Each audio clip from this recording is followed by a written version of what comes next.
Excomuniones reservadas especialmente al Papa y excomuniones reservadas simplemente al Papa de la Constitución Apostólica Sedis del Papa Pío IX. Parte 1. Excomuniones reservadas especialmente al Papa de la Constitución Apostólica Sedis.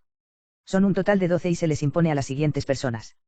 1. A todos los apóstatas de la fe cristiana, herejes de todo nombre y secta, y aquellos que les dan crédito, los que los reciben o los apoyan, y en general todos aquellos que asumen su defensa. En sentido estricto, un apóstata es aquel que se pasa a una religión no cristiana, por ejemplo, el Islam. Los que renuncian públicamente a toda religión se asemejan a tales apóstatas. Esta apostasía no ha de ser presumida, es evidente que ambos tipos de apóstatas se excluyen de la Iglesia. Un hereje es uno que rechaza el dogma católico. El primero a ser considerado es el hereje que se convierte en tal por su propia voluntad, quien, estando en la Iglesia católica, repudia obstinadamente una verdad de fe. Incurre en la excomunión si, con pleno conocimiento, formula exteriormente una proposición herética, y si trata de propagar su error es dogmatizante y debe ser denunciado. Luego viene el hereje que pertenece a una asociación herética. Para esa persona su pertenencia herética por sí sola es suficiente para llevarlo bajo sentencia de excomunión. En su caso incurre en la pena por su adhesión a la herejía, sobre todo por su participación voluntaria y activa in sacris, es decir, en el culto público con los herejes, de ahí la excomunión de aquellos que contraen un matrimonio mixto ante un ministro hereje como tal, Santo Oficio, 28 de agosto de 1888. Por último, la sanción se extiende a aquellos que creen en los herejes, credentes, y se unen a sus filas, a los que los reciben, es decir, que les dan refugio en sus hogares, a fin de protegerlos de la persecución de la autoridad, y para los que los apoyan o defienden como herejes, y habida cuenta de la herejía, siempre que sea una ayuda positiva y eficaz. 2. A todos aquellos que a sabiendas leen, sin permiso de la sede apostólica, libros de esos mismos apóstatas y herejes que sostienen la herejía, así como libros de cualquier autor, sea quien fuere, que estén expresamente prohibidos por cartas apostólicas, y todos los que los guardan, imprimen o defienden esos libros de cualquier manera. Después de las personas heréticas vienen los libros heréticos. El acto que incurre en excomuniones, en primer lugar, la lectura hecha en gran medida y culpablemente, es decir, por alguien que conoce la naturaleza de los libros y de la excomunión, y que, por otra parte, no tiene el permiso necesario. Los actos secundarios punibles con la misma pena son el mantener posesión de ellos, su impresión, más bien la publicación, y, por último, la defensa, de palabra o por escrito, de los libros en cuestión. Estos libros son de dos tipos, en primer lugar, los escritos por los apóstatas o herejes, y que defienden y elogian la herejía, dos condiciones que deben existir al mismo tiempo. En segundo lugar, libros específicamente condenados, es decir, por la mención de sus títulos, no por decreto del índice, sino por cartas del propio Papa, bulas o breves, y bajo pena de excomunión.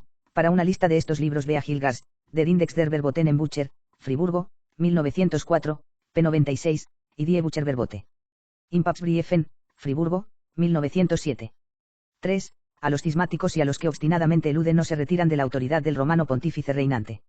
Estos cismáticos son de dos tipos, los que son tales porque pertenecen a las iglesias separadas que rechazan la autoridad del Papa, y los que, siendo católicos, se convierten en cismáticos debido a la desobediencia obstinada a la autoridad del Papa como tal.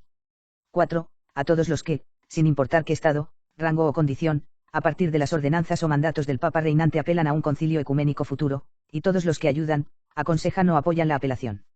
La apelación de los mandatos del Papa a un concilio ecuménico futuro, no solo implica la superioridad del concilio sobre el Papa, sino que es eminentemente un acto de desobediencia ofensiva al jefe de la Iglesia. Si esta apelación fuese eficaz, haría imposible todo el gobierno de la Iglesia, a menos que se acepte que el estado normal de la Iglesia es un concilio general en sesión permanente, o por lo menos que se reúne a intervalos cortos. Este galicanismo extremo es justamente punible con la excomunión. La pena es infligida a todos los que han influido en dicho acto de apelación, ya sea por la ayuda, consejo o apoyo. Esta excomunión, sin embargo, se debe interpretar estrictamente, no se incurriría en ella a consecuencia de una apelación hecha a un futuro papa, si la Santa Sede está vacante, o a un concilio general reunido en realidad. 5. A todo el que mate, mutile, golpee, capture, encarcele, detenga o persiga con intenciones hostiles a cardenales, patriarcas, arzobispos, obispos, legados o nuncios de la Santa Sede, o que los expulse de sus diócesis, jurisdicciones, estados, o dominios, como también los que ratifiquen estas medidas o las promuevan con su ayuda o apoyo. El objeto de esta pena no es tanto proteger a los miembros del clero, sino la famosa excomunión del canon sic suadente diabolo, sino más bien salvaguardar a los prelados o superiores en los que la Iglesia ha puesto su jurisdicción. El texto indica claramente los actos sancionados con la excomunión, es decir, todos los ataques violentos contra la persona de un prelado como tal, también especifica a los culpables, es decir, a los autores de esos ataques y los que son responsables de los mismos, como también a sus cómplices activos. 6. A los que directa o indirectamente impiden el ejercicio de la jurisdicción eclesiástica, ya sea en el fuero interno o en el foro externo, y quienes, con ese propósito, recurren a un tribunal secular, también los que provocan o entregan las órdenes de ese tribunal o le prestan su ayuda, consejo o apoyo. El artículo anterior protege a aquellos que son los depositarios de la jurisdicción, el presente artículo protege el ejercicio de dicha jurisdicción. Se castiga a cualquier obstáculo planteado en contra de la entrega o ejecución de una sentencia o resolución de la autoridad eclesiástica. Aquí no se trata de la potestad de orden, potestas ordinis, o de hechos que realmente no implican competencia, por ejemplo, un simple contrato. Tampoco es cuestión de medidas tomadas con los prelados con el fin de influir sobre ellos en el ejercicio de su jurisdicción en una dirección dada, por ejemplo, conferirle un beneficio a Cayo o retener uno de Ticio. Esta censura está destinada a castigar cualquier obstáculo que realmente impida la acción de parte de un prelado que desee realizar un acto de competencia o de llevarlo a cabo. Se le impide directamente cuando se usa violencia contra él, indirectamente, cuando se impide que sus subordinados actúen. La principal oposición que se considera aquí es el recurso a la autoridad secular y en especial a la judicial. Por lo tanto, incurren en excomunión bajo este artículo todos los que provocan la intervención de los tribunales seculares, siempre y cuando dicha intervención en realidad se realice, todos los que entregan las órdenes o indicaciones destinadas a impedir el ejercicio de la jurisdicción eclesiástica, y, por último, todos los que cooperan en esos actos con la ayuda, consejo o apoyo, excepto bajo coacción. Los moralistas y canonistas eximen de esta pena a los empleados y funcionarios de los tribunales seculares. 7. A los que directa o indirectamente, obligan a jueces laicos a citar a personas eclesiásticas ante su tribunal, salvo en los casos provistos en los acuerdos canónicos, también aquellos que promulguen leyes o decretos en contra de la libertad o los derechos de la Iglesia.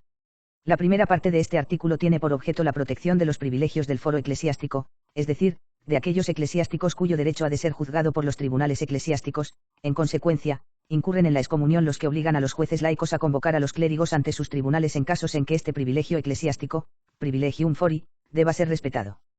Pero los propios jueces, que actúan en virtud de su cargo, no quedan excomulgados. Santo Oficio, 1 de febrero de 1870.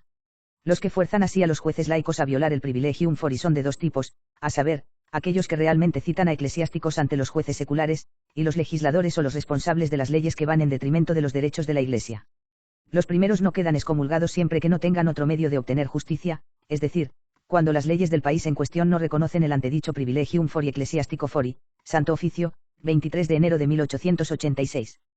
Por tanto, de esta censura queda poco más que la segunda parte del artículo, que ahora afecta principalmente a los legisladores responsables de las leyes y decretos contra la libertad y los derechos de la Iglesia.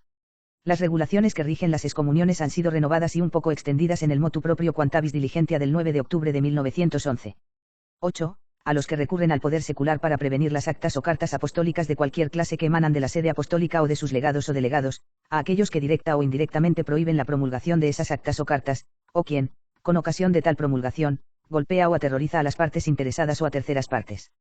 Este artículo debe ser comparado con el número 6, arriba, del cual se diferencia en que protege, no todo ejercicio de la jurisdicción eclesiástica, sino la que la Santa Sede ejerce en sus cartas oficiales, las cuales son eminentemente importantes para garantizar la libre comunicación de los fieles con Roma. Las cartas en cuestión son, en primer lugar, cartas apostólicas, en las que habla el propio Papa, las bulas y breves, encíclicas, etc. En segundo lugar, las actas de la Santa Sede que emanan de las congregaciones romanas o de otros órganos de la curia, pero que constituyen una autoridad con el Papa. Santo Oficio, 13 de enero de 1892, y, por último, las actas de los representantes oficiales del Papa, por ejemplo, legados y delegados papales. La excomunión considera no solo las cartas que afectan a todos los fieles, sino también las que conciernen a los individuos, por ejemplo, donaciones de beneficios, dispensas, etc. Admitido esto, la pena se aplica a tres clases de personas, a saber, los que recurren al poder secular, no solo judicial sino administrativo, para evitar que estas cartas sean publicadas o que produzcan su efecto, los que, por medio de la autoridad, impiden su publicación o ejecución, y, finalmente los que, con motivo de estas cartas, golpean o aterrorizan a cualquiera de los beneficiarios o incluso a terceros que participan en su publicación o ejecución. Según la opinión más probable, se incurre en excomunión, aunque estas medidas de oposición no produzcan los resultados previstos. Hasta aquí colocado. 9. A todos los falsificadores de cartas apostólicas, incluso en la forma de un breve, y de peticiones respecto a asuntos de gracia o justicia firmados por el pontífice romano, o por cardenales vicecancilleres o aquellos que los sustituyen, o simplemente por mandato del Papa, también a los que publican falsamente cartas apostólicas, incluso en la forma de un breve y, por último, aquellos que falsamente firman peticiones de este tipo con el nombre del romano pontífice, del rector o de los que los sustituyen. Esta excomunión castiga lo que se conoce generalmente como falsificación, no en todas sus formas, sino en la medida en que afecte las cartas pontificias o concesiones que se emiten a través de los tribunales conocidas como signatura gratiae y la signatura justitiae, es decir, de donde se emiten los favores papales puramente filantrópicos o relacionados con la litigación. Por tanto, no alcanzan a las falsificaciones que afectan las cartas de concesiones de las congregaciones romanas o de los prelados. Puede ser una sorpresa saber que esta excomunión no incluye a aquellos que fabrican toda una carta apostólica, pues la definición de falsificación, falsum, significa solo una alteración notable de cartas auténticas, ya sea por supresión, borraduras, sobrescrito o sustitución. Cuando el Papa concede las peticiones que le dirigen, son firmadas primero por él, o por el rector u otros funcionarios. Por ese medio la concesión no se vuelve oficial, sino que la petición así firmada sirve como base para la redacción de cartas apostólicas, bulas o breves, que en realidad conceden el favor solicitado. En este proceso hay 3 actos que se castigan con la excomunión: la firma falsa de una petición, la falsificación de cartas apostólicas y la publicación de las cartas así falsificadas con el fin de utilizarlas. 10. A los que absuelven a un cómplice en un pecado contra la castidad, y eso incluso al momento de la muerte, siempre que otro sacerdote, aunque no esté aprobado para la confesión, pueda oír la confesión del agonizante sin serio daño de infamia o escándalo. Esta excomunión no se deriva de la bula In Coena Domini, sino de la famosa Constitución de Benedicto XIV, Sacramentum Poenitentiae, 1 de junio de 1741, completada por su Constitución Apostolici Muneris, 8 de febrero de 1745. Por estas bulas el Papa, con el fin de proteger el sacramento de la penitencia del abuso sacrílego, le retira toda la jurisdicción a un confesor para absolver de los pecados contra la castidad que pueda haber cometido contra otra persona, sea hombre o mujer. La absolución que podría impartir para tal pecado sería nula, y con el mero intento de absolver incurriría en excomunión. El pecado así retirado de la jurisdicción del confesor es cualquier pecado grave exterior contra el 6º mandamiento, pero debe ser de ambas partes. El cómplice confesor no lo puede perdonar, pero, una vez perdonado este pecado, él no incurre en penalidad por volver a oír la confesión de su cómplice. Siendo este el caso, el confesor incurre en excomunión si pronuncia la fórmula de absolución después de que su cómplice sea acusado a sí mismo de este pecado, incluso aunque no tuviese la intención de absolver, o incluso si solo finge absolver. Santo Oficio, 5 de diciembre de 1883, permitiéndole al penitente suponer que él lo ha absuelto a él o a ella, o de nuevo si él es la causa de que el penitente se abstenga de acusarse a sí mismo de este pecado. S. Peniten, 19 de febrero de 1896. Ni la ignorancia bruta, crasa, supina, ni la afectada excusa de la censura. Santo Oficio, 13 de enero, 1892. Hay solo 2 casos en los que no se incurre en excomunión: en primer lugar, en circunstancias absolutamente excepcionales en que el penitente no puede acercarse a otro confesor, puesto que la ley humana no obliga a costa de tan graves desventajas, de nuevo, en el momento de la muerte. Pero incluso entonces Benedicto XIV no restaura el poder de absolver ni exime de la excomunión, a menos que sea moralmente imposible que el agonizante, sin grave peligro de calumnia o escándalo, llamara a otro confesor. Esta condición, sin embargo, debe interpretarse en sentido amplio. 11. A los que usurpan o confiscan la jurisdicción, propiedad o ingresos pertenecientes a personas eclesiásticas debido a sus iglesias o beneficios. Usurpar es tomar como si le perteneciera a uno legítimamente lo que pertenece a otro, por lo tanto este artículo no se aplica a ladrones de propiedad eclesiástica. Santo Oficio, 9 de marzo de 1870. Confiscar es formal y autoritativamente colocar bajo la custodia de un tercero la propiedad retirada de la posesión de un propietario anterior. Los derechos y bienes protegidos por este artículo no incluyen todos los bienes de la Iglesia, sino solo los derechos y los bienes del clero beneficiado como tal. De hecho, son las posesiones principales de la Iglesia.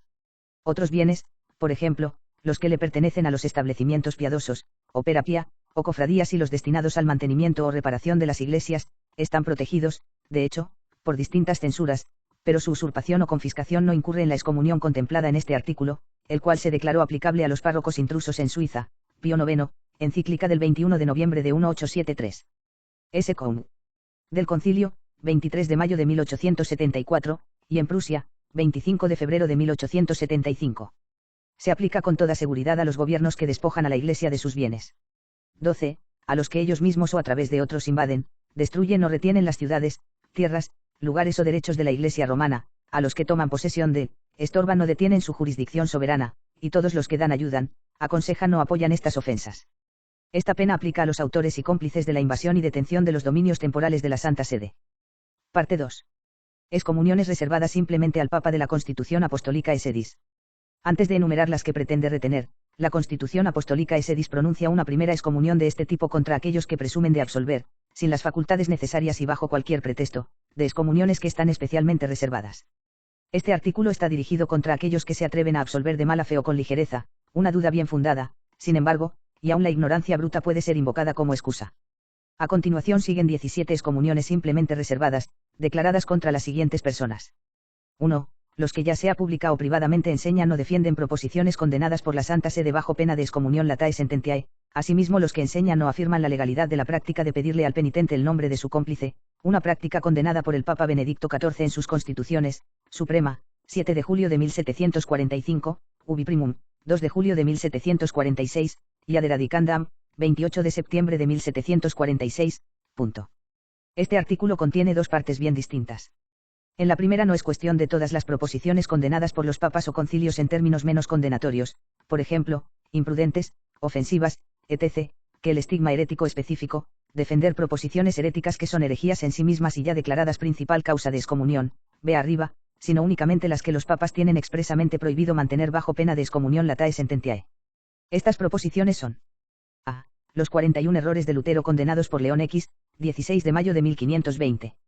b. Las 79 tesis de Michel Baius condenadas el 1 de octubre de 1567, 29 de enero de 1579 y 16 de marzo de 1641.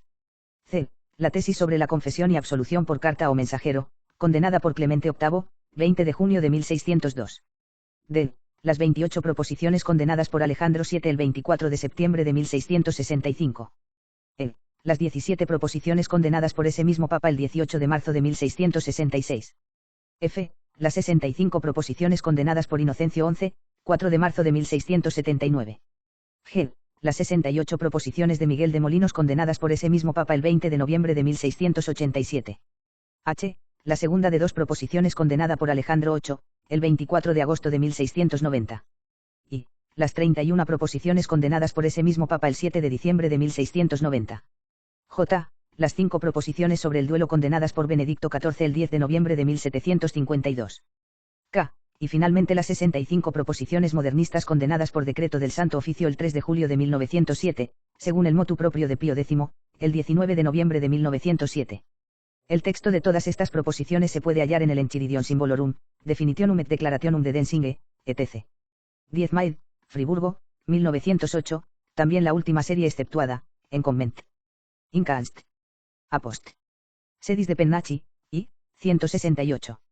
La segunda parte del artículo apunta a la práctica abusiva de exigirle al penitente, so pena de negarle la absolución, que divulgue el nombre de su cómplice en un delito, una práctica peligrosa y opuesta a las condiciones del sigilo bajo las cuales se hace la confesión sacramental. Benedicto XIV lo denunció, en particular en Portugal, en las antedichas constituciones.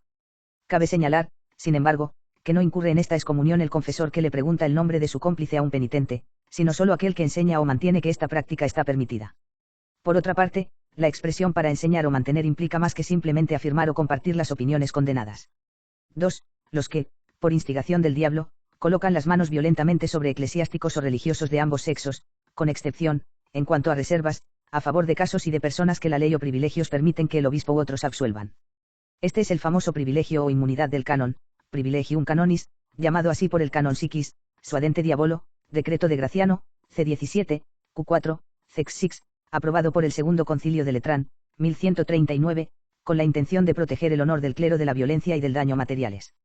Las personas protegidas son todos los que pertenecen al clero en el sentido amplio de la palabra, es decir, clérigos tanto menores como mayores, las personas tonsuradas, monjes, monjas, novicios, e incluso terciarios que viven en comunidad. Este privilegio ha de interpretarse en sentido amplio. Los actos castigados son toda violencia corporal perjudicial, tal como golpes y heridas, mutilación a fortiori, también la persecución, encarcelamiento y detención, asimismo los actos insultantes, como una bofetada en la cara, etc. La pena no se imponga por actos que no sean graves, por injurias verbales, por violencia excusable, por ejemplo, en el caso de legítima defensa, o, finalmente, cuando uno no se da cuenta que se trata de un clérigo. Hoy en día solo los verdaderos autores de estos hechos son excomulgados, no sus cómplices ni los que son moralmente responsables. Una vez que el hecho es de conocimiento público, los culpables son vitandi aún sin ser denunciados por su nombre.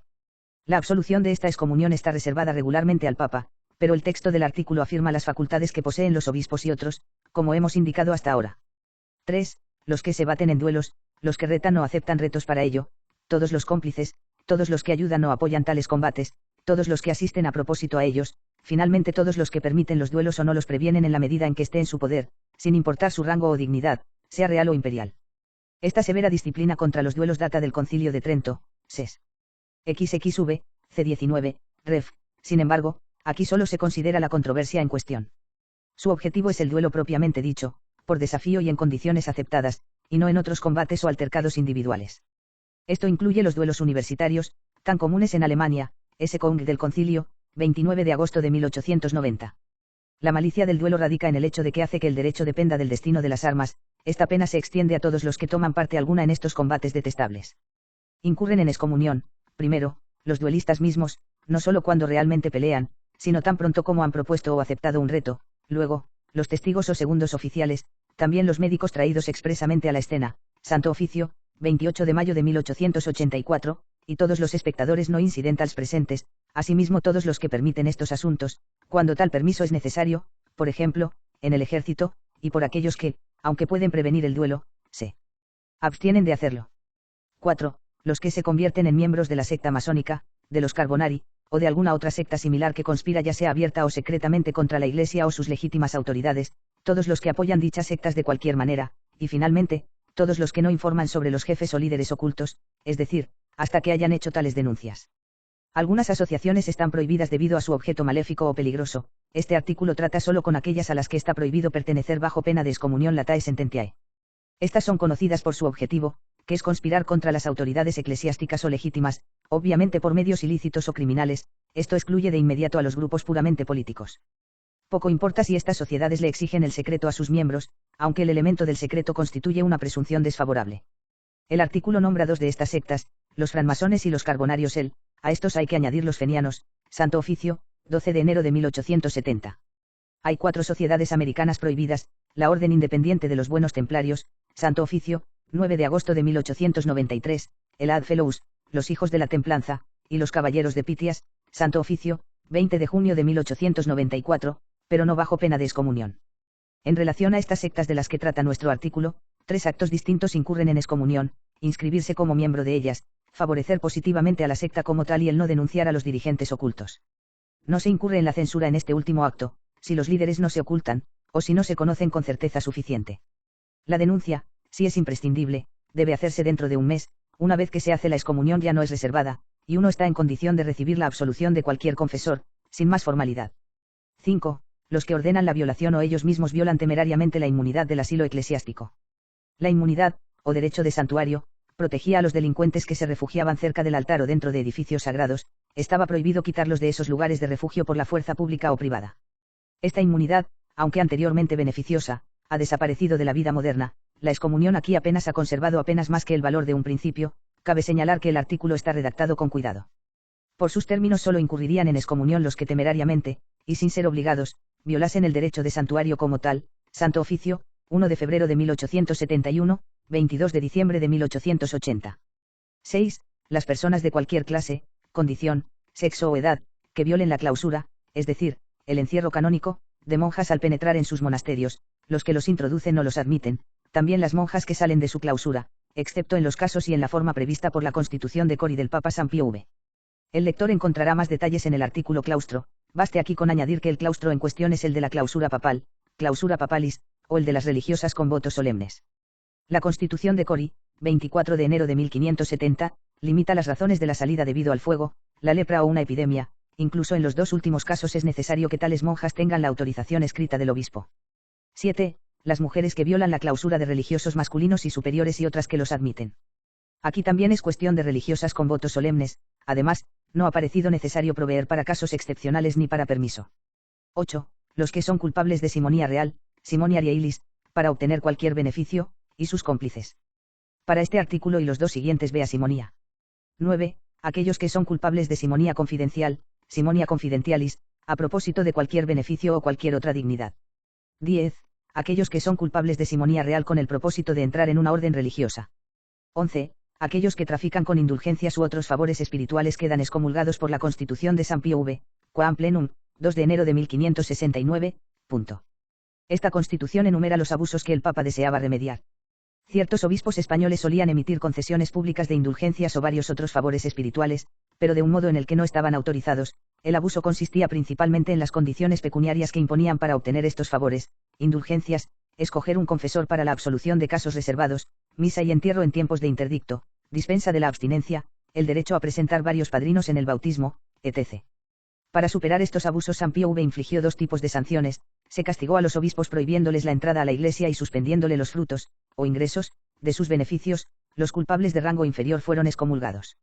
Las sanciones contra los obispos se han suprimido, sin embargo, se ha retenido la excomunión para castigar a los que obtendrían ganancias ilegales de la publicación o la concesión de indulgencias o de los otros favores espirituales enumerados. 12. Los que recogen estipendios para misas y se benefician de ellos al mandar a celebrar las misas en lugares en que los estipendios no son tan altos.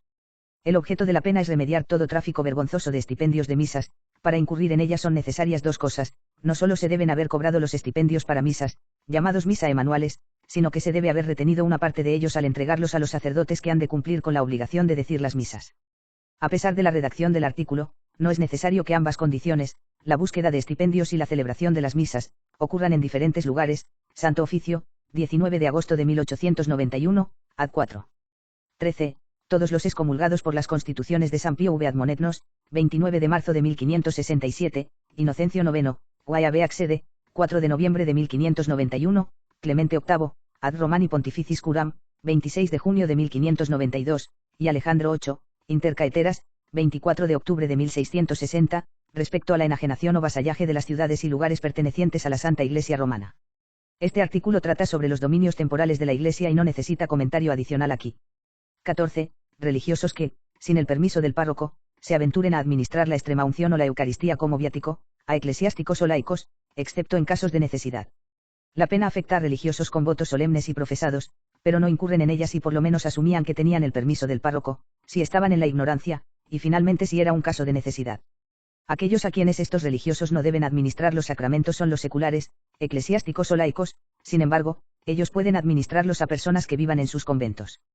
15. Los que sin permiso legítimo tomen reliquias de los cementerios o catacumbas romanas o su territorio, y aquellos que ayuden o apoyen a tales personas.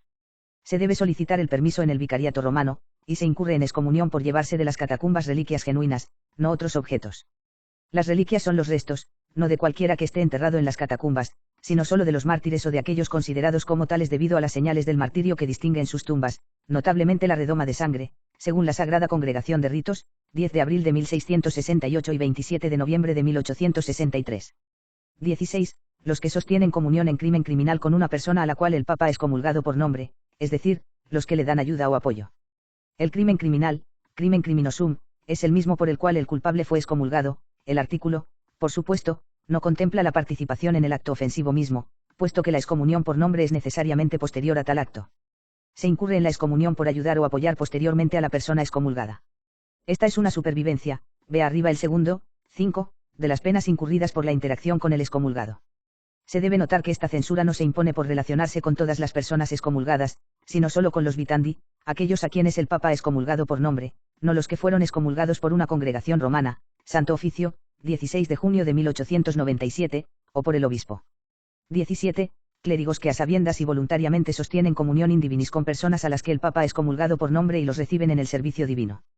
Los excomulgados en cuestión son los mismos que los del artículo anterior, y no pueden ser admitidos al culto divino. Sin embargo, la pena incurrida concierne solo a eclesiásticos, cuando actúan libremente y con pleno conocimiento.